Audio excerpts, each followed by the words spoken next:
Gente, eu já sei que vocês estão carecas de saber o que é empatia, como é que funciona, de se colocar no lugar do outro, de como isso é importante. E aposto que tem gente também que olha pra empatia e fala assim, mimimi, mimimi, mimimi. Mas o vídeo de hoje não é sobre empatia. É algo que vem depois da empatia. É algo que a gente precisa conversar. Então vamos conversar sobre alteridade, substantivo feminino, filosofia, característica, estado ou qualidade de ser distinto e diferente, de ser outro. Na própria origem da palavra, alter significa outro. E o sufixo, o final da palavra dade, significa estado ou condição. Alteridade, portanto, significa a condição do outro. Eu fiquei sabendo da existência dessa palavra através de uma conversa de uma grande amiga minha, a Fabiola. Beijo, Fabiola. Que ela faz muito trabalho social, ela tem um trabalho muito massa também de religiosidade, de misticismo, caralho, a quatro. E aí ela tava falando assim, eu acho que a gente precisa evoluir, a gente precisa sair da empatia e entrar na alteridade. E aí eu fiquei tipo, alter o quê? Que é isso? E aí a Fabiola veio e foi me explicando o que é, e eu fui atrás e pesquisar várias coisas. E nesse caminho eu achei vários vídeos no YouTube de coachings. Assim, aí vocês me fodem, viu? Eu geralmente defendo o trabalho de vocês, mas puta que pariu, velho. Vários vídeos de coach falando que a alteridade é uma coisa que não é, não se deve ao trabalho nem de procurar no dicionário o que significa essa merda. Então eu resolvi gravar esse vídeo pra gente manter aqui o mesmo nível do que significa as coisas. Tá, Leco, legal. Agora a gente já sabe o significado da palavra, mas na prática o que isso significa? Se por um lado empatia significa se colocar no lugar do outro e tentar entender o que o outro sente, a alteridade é a ideia de que o outro é diferente e ele vai continuar sendo diferente. E como que você junta as duas coisas? Porque tem muita gente que confunde empatia com agora eu te entendi, agora nós somos iguais. E não é assim que funciona. A empatia não é bem esse lugar. A empatia é uma qualidade de se aproximar do sentimento do outro e ter um maior entendimento sobre isso. Biologicamente nós somos uma mesma coisa, mas nós nascemos em contextos socioculturais completamente diferentes. Tanto é que, vocalmente, se você nasceu numa cultura, você consegue produzir determinados sons que se você for para uma outra cultura, você não vai conseguir reproduzir. É o exemplo do L e do R para japonês, por exemplo. Então não é só a ideia, tipo, paz e amor, de que vamos ser todos iguais, não é isso. É você entender que a pessoa é diferente, ela vai ser diferente, e mesmo você tendo empatia por ela, ela vai continuar sendo diferente de você. Ela vai ter opiniões diferentes, ela vai ter uma visão de mundo diferente, porque ela é um ecossistema inteiro diferente do seu. E tá tudo bem. A gente tá na era do deleta, exclui, não fala comigo, dá um follow, me bloqueia se você é de uma outra opinião a minha e tudo mais. Mas a real mesmo é que a gente precisa caminhar para um entendimento de que o outro existe e o outro é diferente da gente sim. Então vamos lá, vou te dar um exemplo.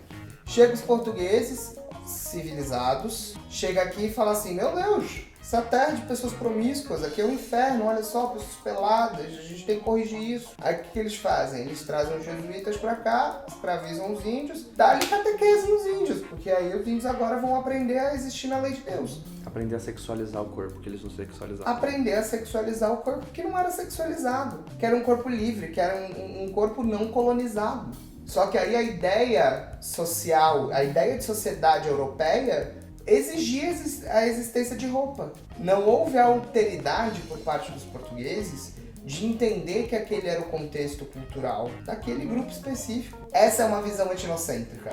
Então a alteridade não é só se colocar no lugar do outro, mas é entender a condição do outro, é entender que o outro é diferente sim, e que vai ter coisas que você e o outro não vão concordar, que não vai ser da mesma base cultural e que tá tudo bem. Natal é um exemplo disso. Se você é de uma sociedade católica, você comemora Natal. Se você é de uma outra religião, como o judaísmo, você comemora o Hanukkah. Se você é muçulmano, você comemora o Ramadã. Você, católico, não precisa comemorar o Ramadã. Mas você, católico, pode entender que é uma cultura diferente, que é uma comemoração diferente e que tá tudo bem. Do mesmo jeito que você, muçulmano, não precisa comemorar o Natal, mas você entende que o Natal existe. É por isso que a Fabíola falou que a gente precisava praticar mais a alteridade, que é basicamente o exercício contínuo, não só de entender o lado do outro, mas assumir a diferença do outro e partir do ponto de vista que o outro tá lá.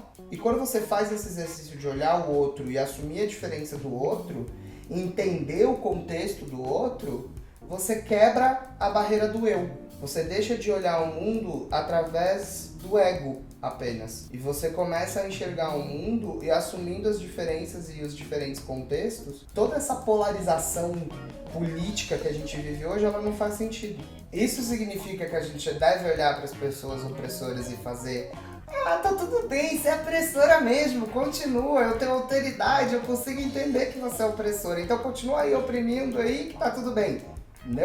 Não é isso. Mas você consegue olhar para aquela pessoa, entender o contexto dela, entender o porquê que ela é opressora e através desse entendimento consegue ter um diálogo sem raiva, sem afetação, sem angústia e consegue ter uma conversa argumentativa e tentar explicar para essa pessoa que é opressora que ela não precisa continuar sendo opressora. Se você acha que eu fui longe demais, ligue 0800, não, mentira.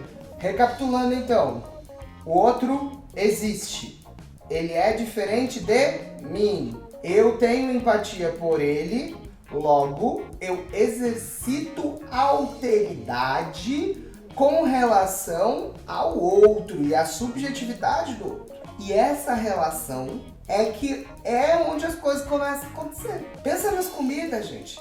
Você taurino que está assistindo esse vídeo vai me entender. Pensa nas comidas. O pastel de feira, ele não ia existir se não fosse a mistura do Brasil com o português e o Japão. E o entendimento das diferenças. Não é? Não ia. Outra mistura que deu certo. Por quê? Você entende que o outro é diferente. E aí, em vez de você falar assim, sai outro, você fala, outro, vem cá, me ensina isso daí. E aí a gente vai junto, né? Com essa visão de que somos diferentes, mas tá tudo bem. A gente juntos, quanto uma humanidade, a gente consegue evoluir. E consegue chegar num lugar legal pra caralho, sem guerra, sem fome, né? Que é o lugar que todo mundo quer chegar, né? Que pra isso a gente precisa vencer o quê? A barreira do eu. E como a gente vence a barreira do eu? Através do outro. Esses cachorros que estão latindo no fundo, eles entendem a alteridade melhor que os humanos, porque eles entendem que eles são diferentes uns dos outros, e mesmo assim eles cheiram o cu dos outros. Fim do vídeo.